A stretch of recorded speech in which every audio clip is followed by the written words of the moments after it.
अस्सलाम वालेकुम व्यूअर्स, मैं हूं अफशा सिद्दीकी हंगर्स कुजीन की जानिब से और आज मैं आपके लिए लेकर आई हूं एक बहुत ही ज़बरदस्त झटपट तैयार हो जाने वाली मज़ेदार रेसिपी जिसका नाम है पिज़्ज़ा शावरमा। तो व्यूअर्स चलिए इसको तैयार करते हैं। ये बहुत ही मज़ेदार होता है। तो इसके लिए यहाँ पर मैंने 1 कप चिकन लिया है, बोनलेस है।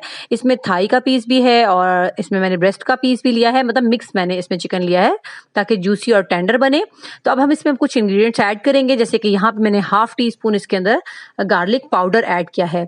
हाफ टी स्पून ही मैं यहाँ पर इसमें रेड चिली पाउडर डाल रही हूँ और 2 टीस्पून्स मैं इसके अंदर वाइट विनेगर सफ़ेद सिरका डाल रही हूँ।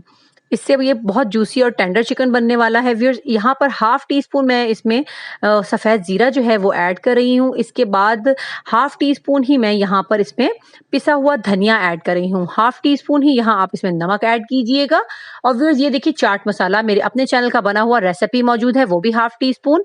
इसके बाद ये यहाँ पे मैंने ऑरिगेनो लीव्स दी हैं जो मैंने हाफ टी स्पून 2 दफ़ा डाला है और ये 1 टीस्पून हो गया। तो यहाँ ऑरिगेनो लीव्स भी मैंने इसमें 1 टीस्पून डाल दी हैं। हाफ टी स्पून इसके अंदर मैं यहाँ पर चिली सॉस ऐड कर रही हूँ। ये बहुत ज़बरदस्त इससे टेस्ट आ जाएगा। इनको अच्छी तरह से हम मिक्स करने के बाद इनको हम 10 मिनट्स के लिए मैरिनेट करने के लिए रख देंगे। बस 10 मिनट्स बहुत हैं। जब ये अच्छे से मैरिनेट हो जाएगा तो हम इसे फ्राई करेंगे। जी व्यूअर्स, अब हम एक फ्राइंग पैन में 1 टेबलस्पून ऑयल डालेंगे और उसके अंदर हम अपने इस चिकन को डालकर अच्छे से फ्राई करेंगे। जी व्यूअर्स देखिए, ये सारा चिकन मैंने यहाँ डाल दिया है। बहुत मज़ेदार खुशबू आ रही है हमारे किचन में और ये बहुत ज़बरदस्त रेसिपी तैयार होती है। इसको अब आप 5 मिनट्स के लिए स्टीम पर रख दीजिए, दम पर रख दीजिए और जब ये रेडी हो जाएगा अपने पानी में ही गल जाएगा। व्यूअर्स देखिए, यहाँ पर मैंने 2 टेबलस्पून शिमला मिर्च, 2 टेबलस्पून कटी हुई प्याज और 2 टेबलस्पून ही कटे हुए टमाटर भी इसमें ऐड कर दिए, जो देखने में भी मज़ेदार लगते हैं और खाने में भी बहुत लजीज लगते हैं। तो आप भी ऐसा कीजिएगा। इसके बाद व्यूअर्स अगर आप अब यहाँ देखिए, ये मेरे पास पीटा ब्रेड है या शावरमा ब्रेड जिसको कहा जाता है, आम से मार्केट में आसानी से अवेलेबल है। इसके ऊपर इसकी बैक साइड पे आपने यहाँ हल्का सा केचप लगाना है और उसके बाद बहुत ज़्यादा नहीं लगाइएगा वरना बहुत सौगी सौगी सा हो जाएगा।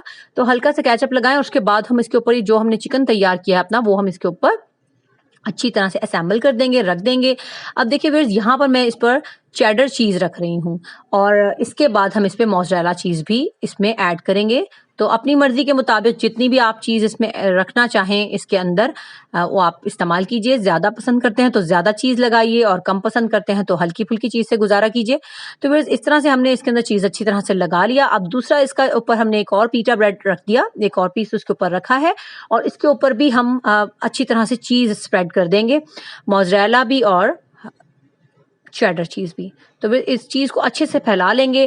फिर अगर आपके पास अवेलेबल हो तो आप ब्लैक ऑलिव्स हों, ग्रीन ऑलिव्स हों, जो आपके पास अवेलेबल हों चीज़ें, वो इसके ऊपर हल्की सी इसकी डेकोरेशन के लिए डालिए। कुटी हुई मिर्च यहाँ पे मैंने इस पर डाली थी और ये ज़रूरी है, बहुत मज़ेदार लगती है, देखने में भी अच्छी लगती है। और थोड़े से ऑलिव्स के साथ मैं इसे यहाँ डेकोरेट कर रही हूँ और फिर हम इसको बेक भी करेंगे। देखिए यहाँ पे मैंने थोड़े-थोड़े से टमाटर के चंक्स इसमें रखे हैं, तो कितना खूबसूरत सा एक लुक आ रहा है। चीज़ अगर देखने में अच्छी लगती है तो वो खाने में डेफ़िनेटली अच्छी लगती है। तो आप इसको देखने में भी अच्छा बनाने की कोशिश किया कीजिए। व्यूअर्स इसके बाद मैं इसमें थोड़ी-सी हरी प्याज़ भी कहीं-कहीं हल्की-हल्की सी स्प्रिंकल कर दूँगी बारीक कटी हुई, ताकि देखने में बहुत खूबसूरत लगे। और इसके बाद हम इसको अब व्यूअर्स हम इसको बेक करेंगे। ये देखिए जी व्यूअर्स, ये मैंने 10 मिनट्स के लिए प्री हीट ओवन में इसको मैंने बेक कर लिया है और इतना ज़बरदस्त अंदर तक से ये चीज़ हमारा मेल्टेड है और बहुत ही मज़ेदार खुशबू आ रही है। व्यूअर्स अपने घर पे इसे ज़रूर ट्राई कीजिएगा। मुझे यकीन है मेरी रेसिपी आपको बहुत अच्छी लगने वाली है। जी व्यूअर्स, अगर आपको मेरी रेसिपी अच्छी लगी हो तो मेरी वीडियोस को लाइक कीजिए, मेरे चैनल को सब्सक्राइब कीजिए और मेरी वीडियोस को शेयर भी कीजिएगा। इंशाअल्लाह ताला जल्द ही किसी नई रेसिपी के साथ आपसे मुलाकात होगी। तब तक के लिए मुझे इजाज़त दीजिए। अल्लाह हाफ़िज़।